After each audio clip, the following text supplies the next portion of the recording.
PM Modi बार बार America क्यों जाते हैं? भारत अमेरिका रिश्तों में पूर्ण विश्वास क्यों नहीं है?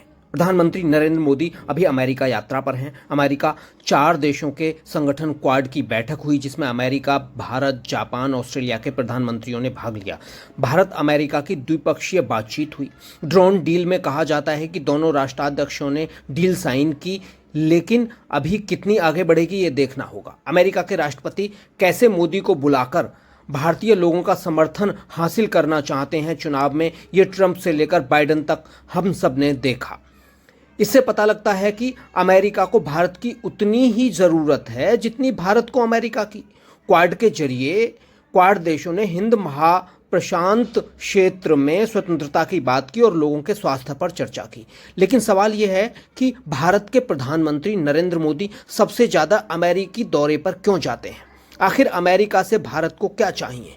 अमेरिका सबसे ज़्यादा भारत के प्रधानमंत्री को क्यों बुलाता है? क्यों भारत और अमेरिका एक दूसरे पर अभी तक पूर्ण विश्वास नहीं कर पाए हैं? क्यों अमेरिका और भारत दोनों के लिए उनका अतीत एक दूसरे पर विश्वास नहीं करने दे रहा है पूर्ण रूप से? भारत ने बार बार देखा है कि अमेरिका भारत के हितों को नज़रअंदाज करते हुए भारत के पड़ोस में खेल खेल जाता है, लेकिन भारत फिर भी सार्वजनिक रूप से चुप रहता है। वहीं अमेरिका को ऐसा लगता है कि भारत हमारा चेला नहीं बनेगा और भारत अपने हित सर्वप्रथम रखता है। अमेरिका को ऐसे देश चाहिए जो उसकी हाँ में हाँ मिलाने वाले हों, लेकिन भारत ने साफ कर दिया है कि वो ऐसा नहीं कर सकता। जैसे नाटो के देश अमेरिका के खिलाफ कुछ बोलने तक की हिम्मत नहीं कर सकते। तो चलिए देखते हैं भारत और अमेरिका एक दूसरे पर विश्वास क्यों नहीं कर पा रहे हैं। इसका सबसे बड़ा उदाहरण है, अमेरिका बराबरी की दोस्ती नहीं करता, वो सबको अपने अधीन देखना चाहता है, लेकिन भारत अब अधीन नहीं बन सकता किसी के भी। वहीं भारत ने पहले भी देखा है कि अमेरिका ने लोकतंत्र की बात करते हुए पाकिस्तान की तानाशाही सरकारों को भारत के खिलाफ न सिर्फ समर्थन दिया बल्कि हथियार भी दिए और भारत पर बैन लगाया। ऐसे में दोनों देशों में पूर्ण आपसी विश्वास नहीं पनप पा रहा है, खास करके डेमोक्रेट्स के साथ। हालांकि रिपब्लिकन के साथ कुछ मामले जरूर आगे बढ़े थे। अगला मामला है अमेरिका का भारत में दखल देना। जब तब अमेरिका भारत के अंदरूनी मामलों पर टिप्पणी करता रहता है। इन टिप्पणियों पर भारत की ओर से कोई सख्त बात तो नहीं होती, लेकिन भारत खुश भी नहीं होता है, जबकि अमेरिका में खुद उनके अपने लोग सुरक्षित नहीं हैं। आप सबने देखा कि कैसे डोनाल्ड ट्रंप को मारने के लिए उन पर 2 बार आत्मघाती हमला हुआ। वहीं अमेरिका में कई भारतीय स्टूडेंट की हत्या कर दी गई। अमेरिका में लोगों के बीच इतनी घृणा बढ़ गई है कि घृणा करने वाले लोग स्कूल्स में भी बच्चों को निशाना बना रहे हैं। लेकिन अमेरिका कहता है कि उसके यहाँ सबको सम्मान दिया जाता है। सम्मान दिया जाता है, लेकिन लोग उस सम्मान से खुश नहीं हैं। अमेरिका पर दुनिया भर के देशों में तख्तापलट के आरोप लगते हैं, लेकिन अमेरिका सबको नकार देता है। लेकिन अगर भारत के मोस्ट वांटेड आतंकी कहीं मारे जाते हैं या आपसी गैंगवार में उनके साथ कुछ होता है, तो भारत से सवाल करते हैं अमेरिका और उनके चेले देश। ऐसे में भारत कभी पूर्ण विश्वास करने लायक अमेरिका को नहीं समझता। इसलिए शायद दोनों देशों में ऐसे संबंध नहीं बन पा रहे हैं जैसे भारत और रूस के रहे हैं। भारत को अमेरिका से आधुनिक टेक्नोलॉजी चाहिए, इसलिए भारत के प्रधानमंत्री बार बार अमेरिका के दौरे पर तुरंत चले जाते हैं जैसे ही अमेरिका उन्हें बुलाता है। बार बार अमेरिका जाने का यही सबसे बड़ा कारण है भारत के प्रधानमंत्री का। लेकिन जब मोल टोल होता है तो अमेरिका अपनी शर्तें थोपता है जो भारत को मंजूर नहीं, तो सौदे की बात को आगे बढ़ा दिया जाता है कि अगली डील में इसे देखेंगे। इसलिए ही डेमोक्रेट जो बाइडेन के शासनकाल में अभी तक कोई बड़ी डील भारत और अमेरिका के बीच में नहीं हुई है। जो डील प्रीडेटर ड्रोन की चल रही है वो भी ट्रंप के शासनकाल में शुरू हुई थी, जो अभी तक पूर्ण नहीं हुई है। अमेरिका अपने पुराने लड़ाकू विमान नए करके भारत को बेचना चाहता है, जो भारत को मंजूर नहीं है। भारत की ये सरकार जो है मोदी की, ये बहुत तोल मोल करती है। मोदी हर डील को खुद अपने हाथों से करते हैं, इसलिए लालच वाली कोई बात होती ही नहीं। अगर कोई और सरकार होती तो उसके अधिकारी लालच में डील कर लेते और अमेरिका भी खुश हो जाता, लेकिन अब ऐसा नहीं है। ये भी बहुत बड़ा कारण है कि अमेरिका और भारत के बीच डील फंस जाती है। भारत अब अजीब शर्तों को मानने के लिए तैयार नहीं है और अमेरिका फिर कहता है कि भारत हमसे डील नहीं करता। अगर कोई पैसे देता है तो वो शर्तों का मामला नहीं होता, पैसे का होता है। अगर आप खैरात में कुछ देते हैं, जैसे पाकिस्तान को खैरात में लड़ाकू विमान दिए हैं, तो फिर जरूर आप शर्तें थोप सकते हैं। लेकिन भारत खैरात में कुछ थोड़ा ही लेता है। भारत तो पैसे देता है और डील करता है। जब अमेरिका से डील नहीं होती तो फिर भारत डील दूसरे देशों से कर लेता है, तो अमेरिका चिढ़ जाता है, साहब हमसे डील लड़ाकू विमानों की क्यों नहीं की। अमेरिका ये कहना शुरू कर देता है। अब भारत और अमेरिका पीएम मोदी के दौरे पर बात आगे जरूर बढ़ी, लेकिन ये डील अगले राष्ट्रपति के साथ ही पूर्ण हो सकती है, जब नया राष्ट्रपति बनेगा।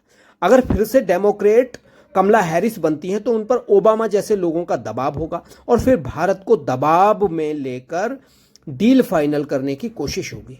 अगर ट्रंप राष्ट्रपति बनते हैं तो ट्रंप फायदे का सौदा करते हैं और एक डील से दूसरी डील को हो सकती है, लेकिन डील को लेकर भारत को भी झुकना होगा व्यापार के मामले में।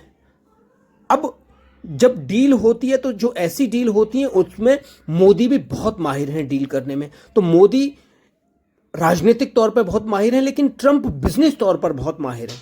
तो इन दोनों के बीच डील हो सकती है। तो अब चलिए देखते हैं अमेरिका में मोदी का जो जलवा है उसके बारे में भी थोड़ा सा देख लेते हैं कि मोदी ने क्या क्या कहा है। सबसे पहले देखते हैं कि जो अमेरिकी राष्ट्रपति हैं उन्होंने सर्वाइकल कैंसर को लेकर किस तरह से हिंद प्रशांत और पूरी दुनिया में कैंसर से लड़ने को लेकर बात की, उस पर पीएम ने क्या कहा। के लिए मैं राष्ट्रपति बाइडेन का हार्दिक अभिनंदन करता हूं। यह एफोर्डेबल, एक्सेसिबल और क्वालिटी हेल्थ केयर के लिए हमारे साझे दृढ़ निश्चय को दर्शाता है। कोविड पैंडेमिक के दौरान हमने इंडो पैसिफिक के लिए क्वाड वैक्सीन इनिशिएटिव लिया था और मुझे खुशी है कि क्वाड में हमने सर्वाइकल कैंसर जैसे चैलेंज का मिलकर सामना करने का निर्णय लिया है। In cancer care, collaboration is essential for cure. Cancer का बर्डन कम करने के लिए प्रिवेंशन, स्क्रीनिंग, डायग्नोसिस और ट्रीटमेंट की इंटीग्रेटेड अप्रोच जरूरी है। भारत में मास स्केल पर बहुत ही cost effective cervical cancer screening programme चल रहा है। साथ ही भारत दुनिया की सबसे बड़ी हेल्थ इंश्योरेंस स्कीम चला रहा है और सबको एफोर्डेबल कॉस्ट पर दवाइयां उपलब्ध कराने के लिए स्पेशल सेंटर्स भी बनाए गए हैं।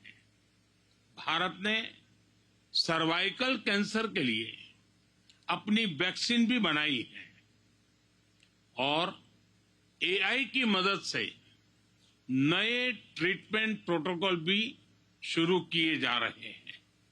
एक्सेलेंसी, भारत अपना एक्सपीरियंस और एक्सपर्टाइज शेयर करने के लिए तैयार है। आज कैंसर केयर में काम करने वाले भारत के कई एक्सपर्ट्स इस इवेंट्स में हमारे साथ जुड़े हैं। भारत का विजन है वन अर्थ वन हेल्थ। इसी भावना से मैं क्वाड मूनशॉट इनिशिएटिव के तहत $7.5 मिलियन के सैपलिंग किट्स, डिटेक्शन किट्स और वैक्सीन का सहयोग देने की घोषणा करता हूं।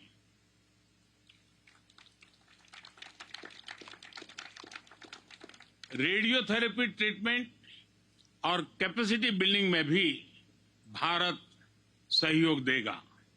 मुझे खुशी है कि इंडो पैसिफिक देशों के लिए गावी और क्वाड की पहलों के अंतर्गत भारत से 40 मिलियन वैक्सीन डोसेज का योगदान दिया जाएगा। ये 40 मिलियन वैक्सीन डोजेज करोड़ों लोगों के जीवन में आशा की किरणें बनेगी।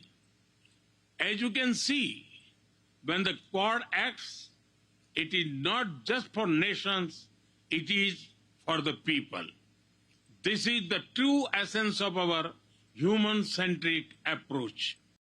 पीएम मोदी ने न्यूयॉर्क में डिफरेंट कंपनी मल्टीनेशनल कंपनियों के सीईओ से बात की और उन्हें भारत में निवेश करने के अच्छे मौके के बारे में बताया।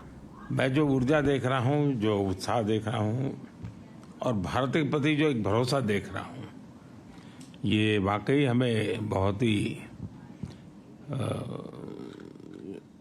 सुखद लगता है, क्योंकि जब आप जैसे एक्सपर्ट लोग कोई बात बताते हैं बदलती हुई दुनिया के विषय में और भारत की संभावनाओं के विषय में, तब भारत में भी एक नीति निर्धारण में हमारा विश्वास बढ़ जाता है।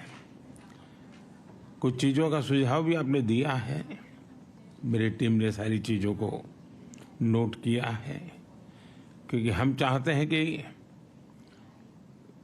आप जिस दुनिया में काम करते हैं और आप जिन दुनिया को अच्छी तरह जानते हैं और जिसका भविष्य भी आपको अनुमानित है, और तब आपके सुझाव आते हैं, वो सुझाव बड़े वैल्यूएबल होते हैं।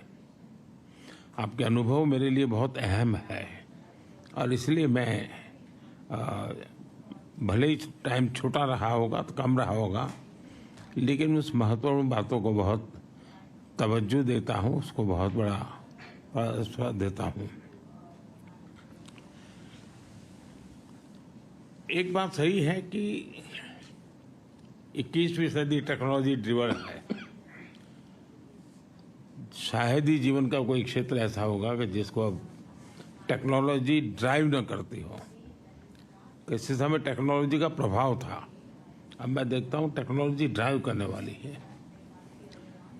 लेकिन ऐसे समय में सिर्फ टेक्नोलॉजी या टेक्नोलॉजी प्लस डेमोक्रेसी, इसका एक संतुलन बहुत जरूरी है, क्योंकि डेमोक्रेटिक वैल्यूज और टेक्नोलॉजी का मिलना मानव कल्याण की गारंटी देता है,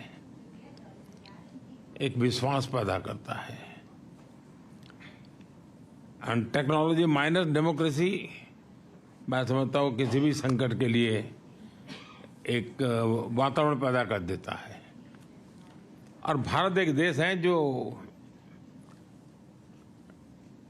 जिसके पास टैलेंट भी है, डेमोक्रेसी भी है, मार्केट भी है, और ऐसी गोल्डन अपॉर्चुनिटी मैं समझता हूँ बहुत रेयर होती है जो आज भारत के पास उपलब्ध है।